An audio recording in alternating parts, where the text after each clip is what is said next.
Parashat Lech Lecha avec Rashi, Rishon. Vayomer Adonai el Avram, Lech Lecha me'artzecha ou mimolatecha ou mibet avicha el haaretz asher aveka. Pour traduire littéralement, Akadosh Baruch Hu demande à Avram Avinu de quitter son pays, sa patrie, c'est-à-dire sa ville natale, et Bet Avicha, la maison familiale, la maison paternelle. El haaretz asher aveka, pour arriver à un lieu qui lui indiquera plus tard. Ça va être Eretz Israël, mais il ne lui a pas dit depuis le début. Pourquoi? On verra dans Rashi. Selon Rambam Maïmonide, ça c'est la première des 10 épreuves qu'a subi Abraham. Abraham, nous dit la Mishnah dans Pirkei Avot, a dû surmonter 10 nisyonot. Asara nisyonot, nitnassa Abraham Avinu ve'amad bechulan. Il a été aimé par Dieu, parce qu'il a servi à Kadosh Baruch Hu, pas seulement dans la facilité, mais même dans des situations éprouvantes. Ça, c'est le premier Nisayon selon Rambam. Mais d'après le Pirkei de Rabbi Eliezer, c'est déjà dans la paracha précédente, la fin de Noach, on retrouve qu'il a été à Ur Kasdim. Et qu'est-ce que c'est que Ur Kasdim? Le feu de Kasdim. Le Pshat, c'est un endroit qui s'appelait Ur Kasdim. Les Chachamim nous disent que Ur, c'est le feu. En fait, Nimrod avait jeté Abraham Avinu dans la fournaise ardente parce qu'il refusait de servir les idoles. Il les avait même cassées. Il avait brisé toutes les statues que son père, Terah, vendait au grand public. Lorsqu'il a demandé un jour à son fils Abraham de tenir la boutique, eh bien, il a fait un carnage. Vous connaissez l'histoire du Midrash. Mais en tout cas, il a été jeté dans le feu parce qu'il refusait de reconnaître la Avodah Zarah. Ça, c'est la première des 10 épreuves, selon cette version. Et donc, Lech Lecha, c'est la seconde. Quelle est la difficulté pour Abraham Avinu? Eh bien, premièrement, elle est d'ordre sentimental. C'est que, comment quitter un endroit à l'âge de 75 ans, une fois qu'il a déjà toutes ses marques dans la société, de quitter son pays, sa ville natale, sa patrie, la famille, la maison familiale, c'est très dur. Donc déjà, sentimentalement parlant, c'est une grande épreuve. Mais en plus, Pasuk Bet, Ve'e'esra le goy gadol, va'avarechecha, va'gadela shemecha, ve'heye beracha, et je ferai de toi une grande nation. Va'avarechecha, Rashi va dire, je te bénirai sur le plan économique, financier. Va'gadela shemecha, j'agrandirai ton nom, ça veut dire que je vais faire en sorte que tu vas avoir une réputation à l'échelle universelle. Il sera de renommée mondiale, Avraham Avinu. Odia tiv'acha ba'olam. Ve'hiye beracha, tu seras source de bénédiction. Comme Rashi va nous dire, jusqu'à présent j'ai béni Adam Arishon, j'ai béni Noach, dit Akadosh Baruch Hu, mais désormais non seulement que je te bénis, mais je te donne à toi la possibilité de bénir les autres. Quel est ici le Nisayon? En fait, il lui dit, tu vois, tout ce que je vais te faire, mais quand est-ce que je vais te faire tout ça? Quand tu iras en voyage, quand tu partiras de ton pays, quand tu vas quitter ta maison familiale, paternelle, ta patrie. Mais c'est à l'encontre de la logique. Car nous dit Rashi, en général, les gens qui voyagent, ils n'ont pas les conditions favorables pour avoir des enfants, mais sera les goy gadol. Et au contraire, ils dépensent beaucoup d'argent. Quand on va d'un endroit à l'autre, on est obligé d'ouvrir son portefeuille et de payer tous les prix pour pouvoir survivre. On n'a pas le choix. On n'a pas une organisation de vie stable qui nous permet une économie équilibrée. Là, tu es obligé de payer les hôtels, payer les auberges, payer les restaurants, à les payer que tu payes parce que tu n'as pas le choix. Tu es en exil. Et la réputation, elle prend un coup parce que là, tu es en exil, personne ne te connaît. Quand tu es chez toi, les gens te connaissent, tu as tes marques dans la société. Mais là, Lech Lecha, tu n'as pas de repère, personne ne te reconnaît. Eh bien, Avraham Avinu avait ici une Emouna. Il avait un Nisayon, une épreuve au niveau de la Emouna. c'est de faire une chose pour obtenir son contraire. Car Dieu te promet, tu peux lui faire confiance. Lech lecha, mais artsecha mi molatecha mi betavicha. El haaretz asher areka. Rashi pose la question, et c'est quoi le mot lecha? En fait, Rashi donne directement la réponse, mais de la réponse, on a compris la question qui se posait Rashi. On aurait dû dire, lech me artsecha ou mi betavicha. Quitte ton pays. Pourquoi il lui dit lech lecha? C'est quoi lecha? Ça n'a pas de sens. Lecha, dit Rashi, lehana atra ou l'tovatra. Pour ton profit, pour ton intérêt. Quel intérêt? Ici tu n'as pas d'enfant, là-bas tu en auras. Ici tu n'es pas riche, là-bas tu le deviendras. Ici, tu n'as pas une grande réputation, là-bas tu l'auras. Mais comment je l'aurai? Mais je vais m'exiler. C'est, comment on appelle ça? C'est contre-productif, l'exil par rapport à tout cela. Mais c'est là le Nisayon. Le Nisayon, c'est d'avoir confiance en Akadosh Baruch Hu.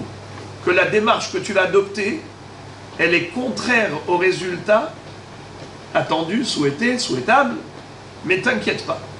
Justement, quand tu vas faire ce que Dieu t'a demandé, tu réussiras.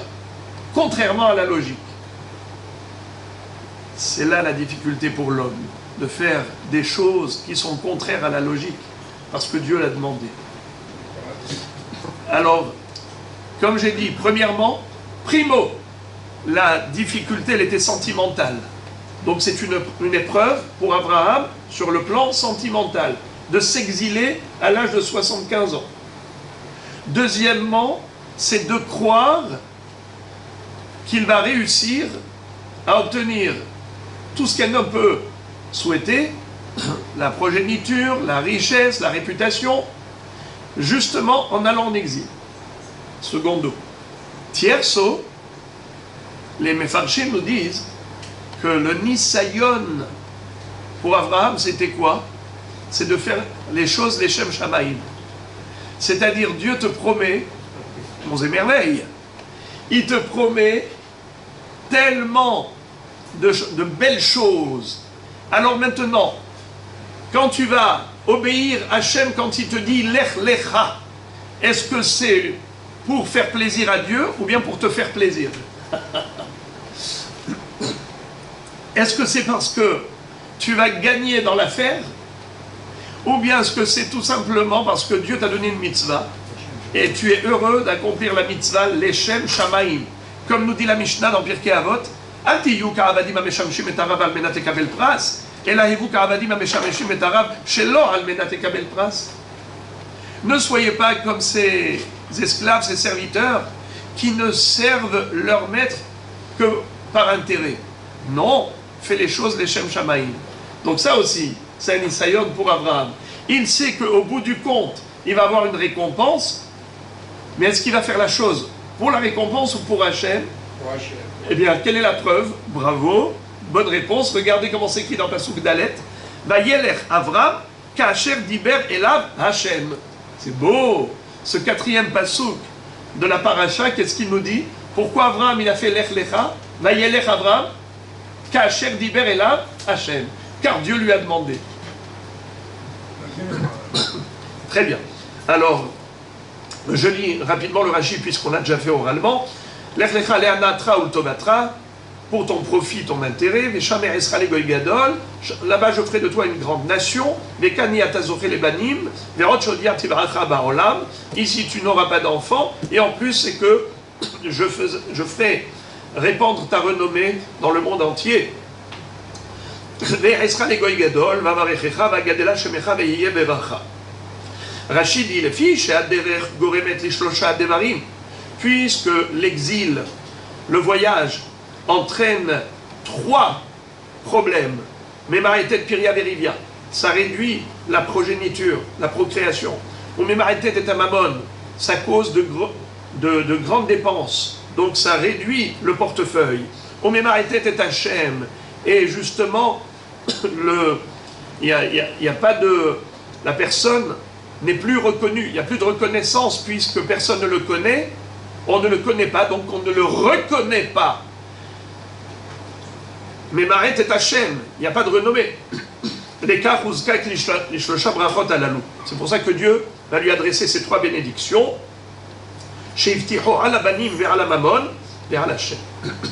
Alors c'est ça, maintenant, Rachidi Veheye Beracha, tu seras source de bénédiction, Abrachot Netunot Biadecha.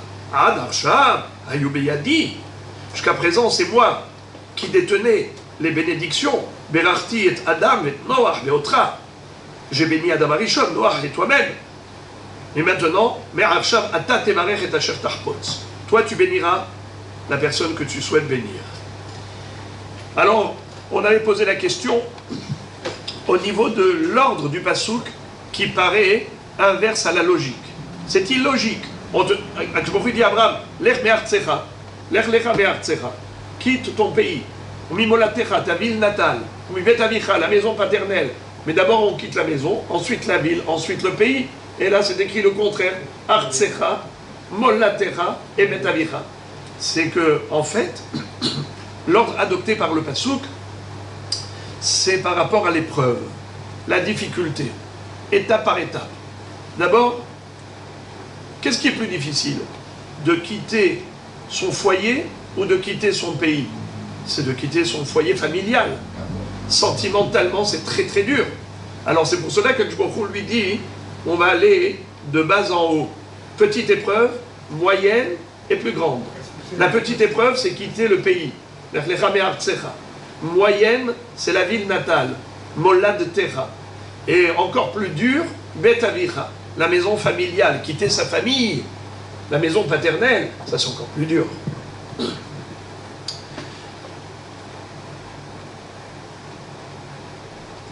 Le deuxième pirouche de Rashi nous a intrigués. Rashi, au nom du Midrash, donne une autre connotation à ce pasouk. Au-delà de la traduction qu'on vient de donner, je ferai de toi une grande nation, je te bénirai et j'agrandirai ton nom. Rashi dit, tu veux savoir que veut dire Ve'esra le Goy Gadol? Je ferai de toi une grande nation. Dieu promet à Abraham que le peuple juif, dans sa Hamida, dans sa prière, il va commencer la prière en disant Elohé Abraham, Vavarechecha, je te bénirai, Zéou sheomrim Elohé Yitzhak, Vagadela shemecha, Zéou sheomrim Elohé Yaakov. C'est ce qu'on dit dans la Hamida.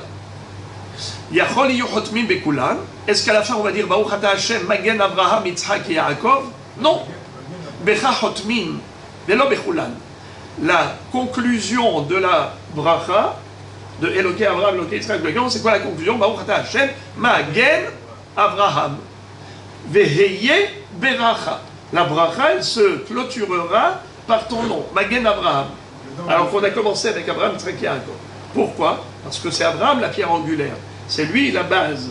Yitzhak et Yaakov ont construit leur échelle spirituelle sur la base de la pierre angulaire qui est Abraham d'abord.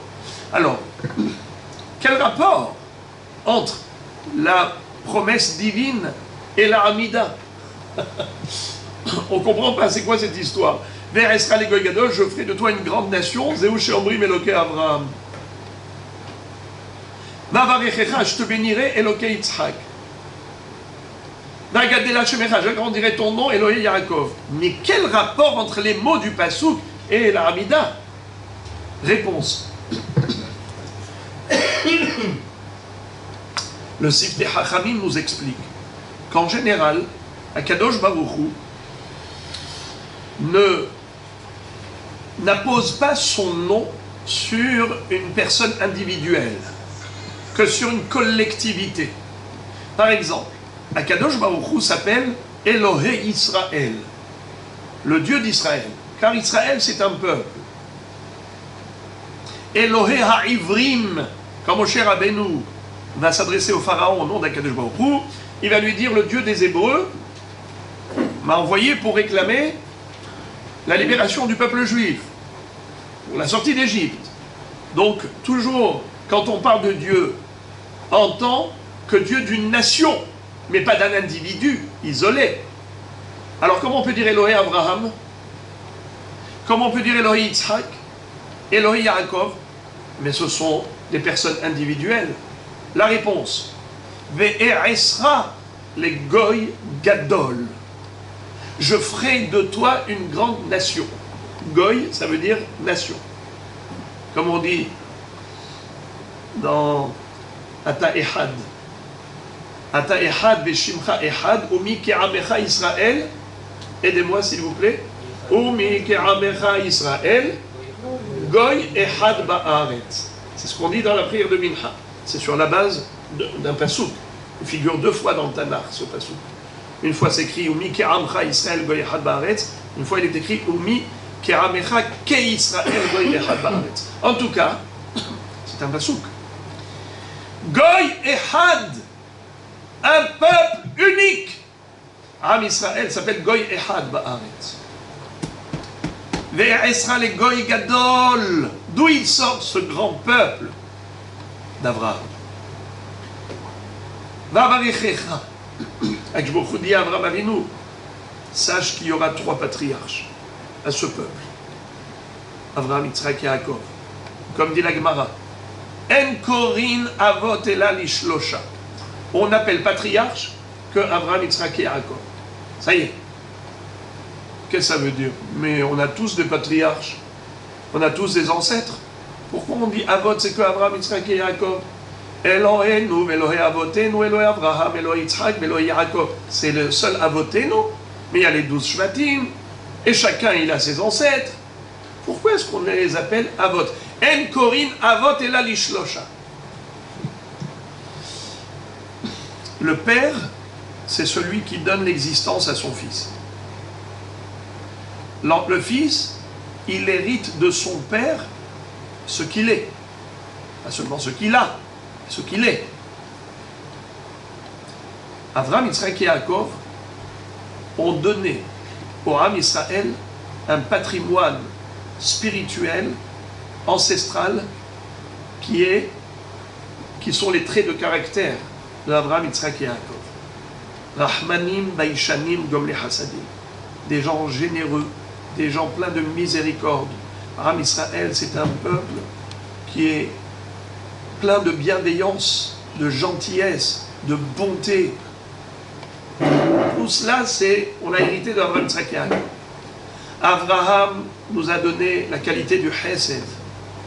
Yitzhak, cette capacité de Avoda, le sacrifice de Akedat Yitzhak, de se soumettre au service divin. Yaakov, l'étude de la Torah, la pratique des mitzvot. Ça, c'est Avraham, Yitzhak et Yaakov. Quand on dit Elohenu, Elohé Avotenu, on demande à Kadosh Baruch Hu par le mérite de nos ancêtres, parce que nous sommes leurs héritiers du patrimoine génétique d'ordre spirituel. Alors nous avons en nous ce potentiel, cet héritage. Comme on dit dans la Shira, Ze Eli ve'advehu, Elohé avi ba'arom emenu. Ça ne commence pas par nous. Tout ce que nous avons, tout ce que nous sommes, c'est grâce à Abraham, Yitzhak et Yaakov. C'est comme ça que Akadosh Baruch Hu a choisi Abraham, Yitzhak et Yaakov, parce qu'ils n'ont pas le statut d'individus isolés.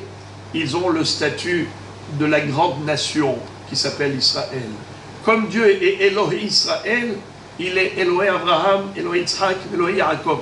Ve'esra les Goy Gadol. C'est de toi, Abraham, que sortira la grande nation qui s'appelle Israël. Donc il y a dans Abraham le potentiel du Am Israël. C'est lui la pierre angulaire. Donc on peut dire Elohé Abraham. Comme ton père. Va'varechecha, c'est-à-dire une bénédiction. Vous savez c'est quoi la bracha? C'est l'extension. Chaque chose qui est bénie, regardez, le mot barech, bet, resh, kaf. Bet, c'est le double des unités. Resh, le double des centaines. Chaf, c'est le double des dizaines. Bet, resh, chaf. Barech. La bracha, c'est le dédoublement. C'est la prolifération. Ça veut dire que la qualité d'Abraham, d'être le Hav du Am Israël, ça va s'étendre à Yitzhak. Plus, Vagadela Shemecha, ça va aller jusqu'à Yaakov.